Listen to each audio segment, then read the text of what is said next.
Hello friends, நான் இன்றைக்கி Karaikudi Chettinad special வெள்ளை பணியாரம் செய்ய போகிறேன். அதுக்கு பாருங்கள், உலக்கு பச்சரிசி எடுத்திருக்கேன். இந்த உலக்கில் தலை தட்டி இதை எடுத்துக்கணும். இப்படி இப்போது அதுக்கு மேலே இந்த உளுந்தை கும்பம் மாதிரி வைக்கணுங்க. அதுதான் இதுக்குள்ள இது கரெக்டான கன்சிஸ்டன்சி. இந்த அளவுக்கு கும்பம் மாதிரி வச்சு இதை அப்படியே கொட்டிடணும். இதை தண்ணி ஊற்றி 1 மணி நேரம் ஊற வச்சுக்குவோம். ஊற வச்சுட்டு மிக்சியில் நல்லா நைஸாக கொஞ்சம் கெட்டியாக அரைச்சிக்கிறணும். 1 மணி நேரம் அது ஊறட்டும்.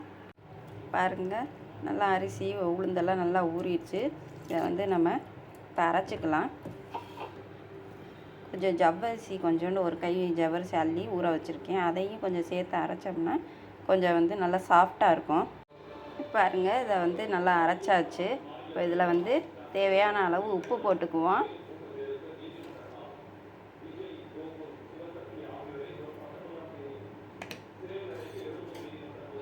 அது கூட ஒரு 1/4 டீஸ்பூன் சோடா பவுடர் கொஞ்சம் போட்டுக்குவோம்.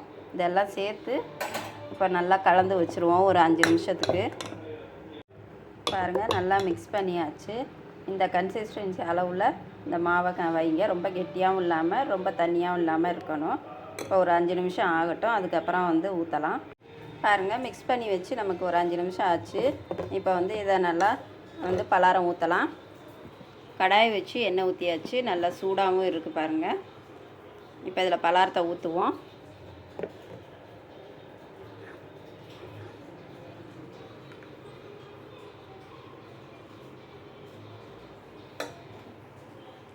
கொஞ்சம் லோ ஃப்ளேமில் வச்சுக்கோங்கண்ணே.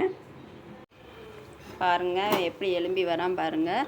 லைட்டாக எண்ணெய் எடுத்து மேலே விடுவோம். நல்லா புஷ்ஷுன்னு எலும்பி வரான் பாருங்கள்.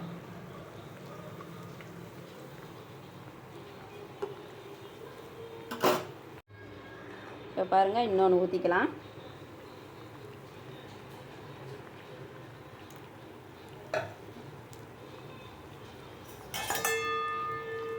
இப்போ நம்ம மெதுவாக திருப்பி விடுவோம்.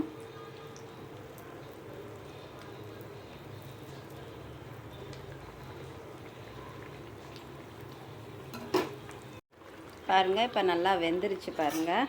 எல்லாமே லைட்டாக தான் ப்ரெஸ் பண்ணி பாருங்கள். நல்லா வெந்துருச்சு, நல்லா சாஃப்டாகவும் இருக்குது. இப்போ இதை எடுத்துடலாம்.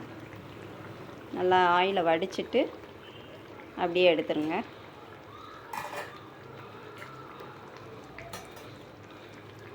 எல்லாத்தையுமே இப்படி எடுத்துடலாம்.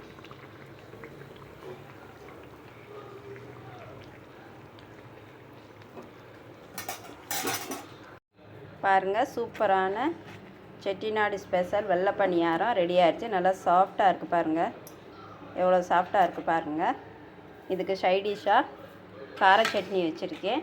இந்த கார சட்னி வச்சு இந்த வெள்ளை பணியாரம் வச்சு சாப்பிட்டா ரொம்ப சூப்பராக இருக்கும். நல்லா சூடாக இருக்குது.